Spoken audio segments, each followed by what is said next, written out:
bringing you the very latest from across the nation and around the world. This is your primetime news bulletin. I'm Shane Silva. My name is Sonali Wanigabadage. We start off with a look at tonight's headlines.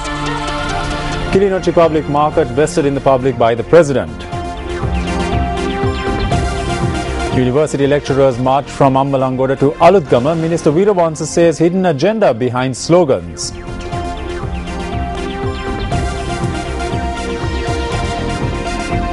Two students share top spot in grade 5 scholarship examination.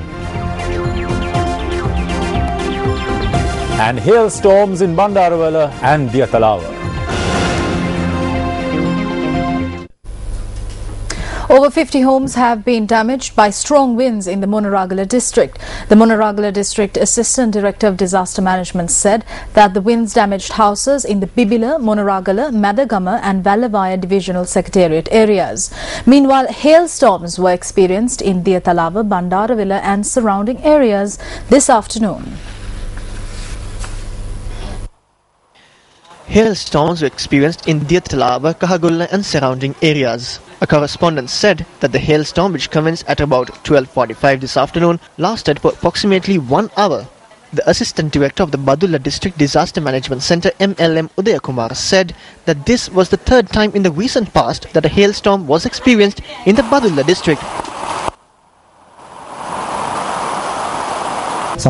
At times the water in the clouds can freeze and fails to dissolve before hitting the ground, but it is very rare for this to take place in Sri Lanka. Meanwhile, rains accompanied by strong winds damaged the roof of the Bandarawala Commercial Centre. The water level of the Nilwala River has risen due to the heavy rains. Area residents say with the rising water levels, crocodiles are encroaching on the river banks. This baby crocodile died in Kaddua last night. Meanwhile, a correspondent said that the area including Bodawa had been inundated by the rising waters. The flow of traffic in Malimbada was also affected as a result of the Nilwala River breaking its banks. Meanwhile, an earth embankment had collapsed onto a building in the Imadua Primary School in Gaul. The Met Department states that thunder showers can be experienced in areas including the Uva and eastern provinces. The Met Department states that although the southwesterly winds have slowed down, the persisting convergence of southwesterly winds are contributing to the present weather situation. On to other local stories now. Minister Vimal Weerawansa says that there are various agendas behind the slogans to win demands. At an event in Colombo today, the minister expressed this view, referring to the trade union action of the university lecturers.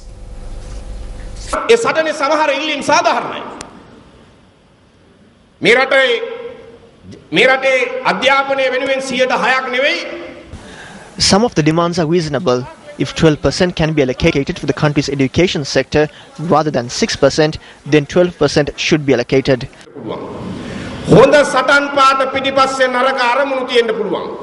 Various slogans can be put forward, but there can be hidden agendas behind these slogans. Good slogans could shield bad intentions. We accept some demands. We are even ready to support those demands. However, we would like to ask them not to sacrifice the future of this country to the political gangs that are waiting to destabilize this country.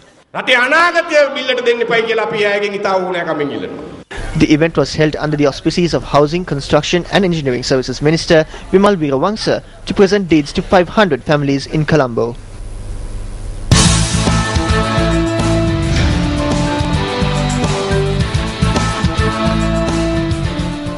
The two protest marches organised by university lecturers and students from Kandy and Gaul respectively continued their journey towards Colombo today. The two marchers are due to arrive in Colombo on Friday. The protest march, organised by the Federation of University Teachers Associations, commenced today's leg of its journey from the Ambalangoda main bus stop.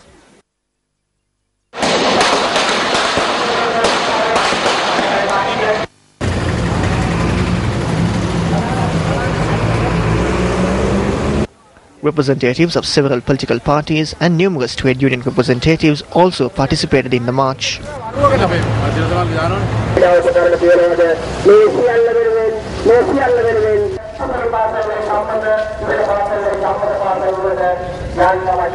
රටේ බුද්ධිමතුන් ඉදිරිපත් වෙලා විශ්වවිද්‍යාල ගුරුවරුන් ආචාර්ය Intellectuals in this country, university teachers and lecturers are carrying out this struggle for the next generation.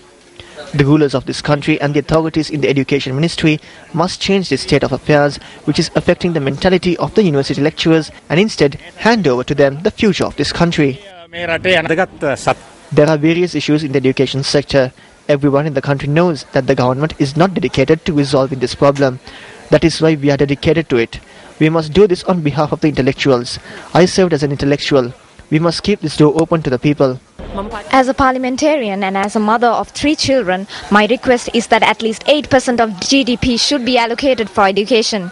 If we think that we can have development in the future without that investment, then it is only a dream. This struggle must be won. This is the people's struggle. The right to education has been compromised. The FUTA struggle is commendable. All trade unions and the general public must rally behind this struggle. The people can clearly see that the rulers of this country have a very warped mindset. The people of this country question as to how they can understand these issues with such a mindset. We say that the Ministry of Higher Education should be entrusted to someone with brains.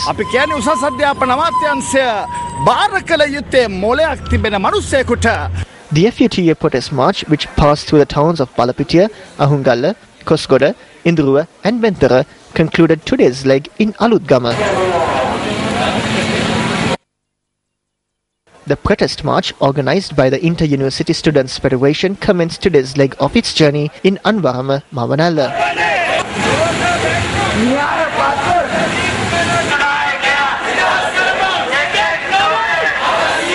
The protest march, which is moving along the Colombo-Kandy Road, paused in Ambepussa today.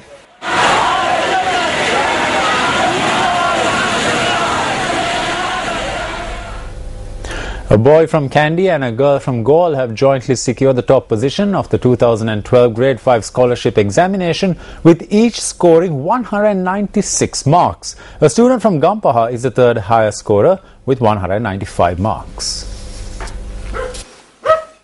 R.M. Anjali Upeksha Madhuwanti from Galapamula in Medagama, Talatoya in the Kandy district came first in the scholarship examination. When News First visited a residence this morning, the good news had already spread throughout the village and villagers were gathering at her residence. Anjali, who is from a very rural area, studies at the Talatoya Junior School. The area has no proper road system and one has to walk 1.5 kilometers to get to the closest bus halt. She is the eldest daughter in a farmer family. We live amidst various hardships. We leave home at 5:30 in the morning to board the bus at 6:30. Every day she comes home at around 5 in the evening. She came on top amidst all hardships. The entire village is happy about this. I'm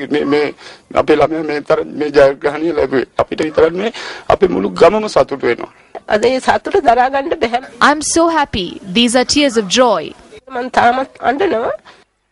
Anjali's achievement was also celebrated at her alma mater, the Talatoya Junior School.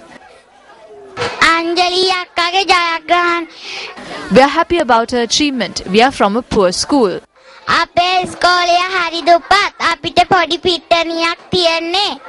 Anjali had arrived in Colombo today as part of an education tour. It was during this tour that she got to know that she had top scored at the scholarship examination.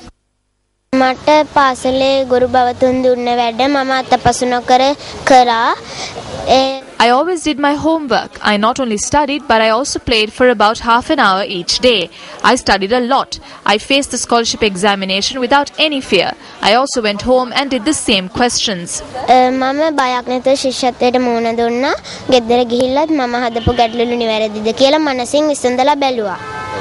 Kishore Sandaloka Kolituaku from Richmond College Gaul was joint highest scorer at the Grade 5 scholarship examination. Both his parents are doctors and his father serves as the medical director of the Hikkaduwa Divisional Hospital. He took part in extracurricular activities as well. He watched cartoons and other programs. He was given the freedom to work. I did all my daily work and studied at ease. My wish is to enter university and become an engineer. Sachit Aditya Bandara from the 7th-day Adventist High School in Kadana came in third with 195 marks. He is a resident of Nivasipura in Katugoda, Kadana.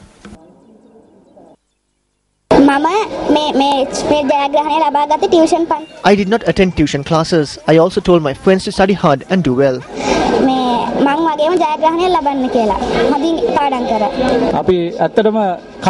We achieved something like this after a very long time.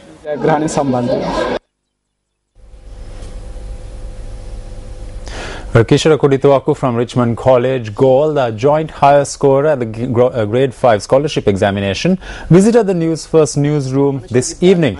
He was given a rousing welcome by the News First team, who gave him a standing ovation.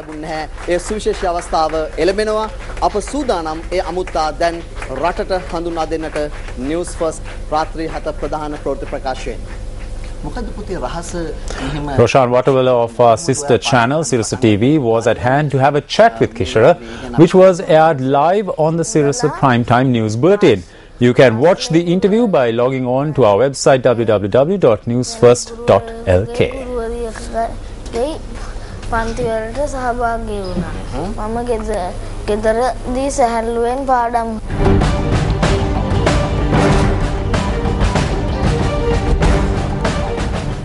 The Vavuniya-Kilinochchi electricity grid, which had concluded its first phase, and the Kilinochchi public market were vested in the public by President Mahinda Rajapaksa today.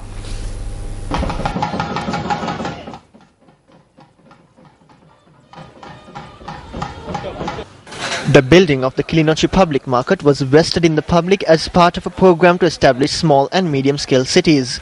The complex was built at a cost of 37 million rupees and comprises of 110 shops.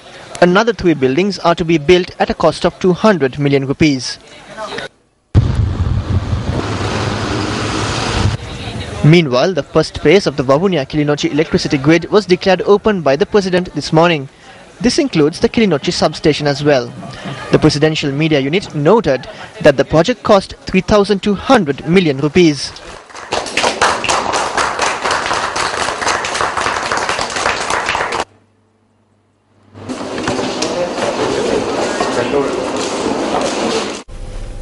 The General Sessions of the United Nations began in New York a few hours ago with the participation of 193 representatives of national governments. News First Shamir Rasuddin reports from the UN headquarters in New York.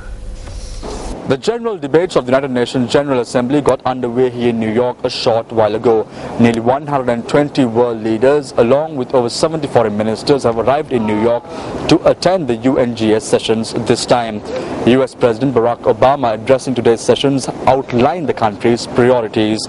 During the general debates, heads of governments and other national representatives will present their views and comment on issues of individual, national and international relevance.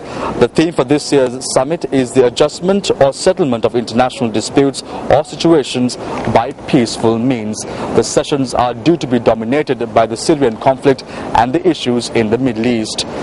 Professor G.L. Pavis, the Minister of External Affairs, will address the sessions on the final day of the 67th sessions of the UNGA, which is on the 1st of October. News First, of course, will keep you fully updated with regard to all the developments that will unfold from the UNGA sessions. I'm Shamir Rasuddin reporting from the UN headquarters in New York. Meanwhile, the United Nations has welcomed the closure of the Manic Farm but has expressed concern about the remaining displaced people.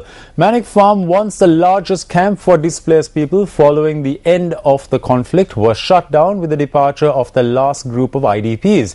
UN Humanitarian Coordinator in Sri Lanka, Subine Nandi, stated that it is a milestone and closes the chapter on displacement in Sri Lanka, but there are still some others who are unable to return to their homes and a solution needs to be found.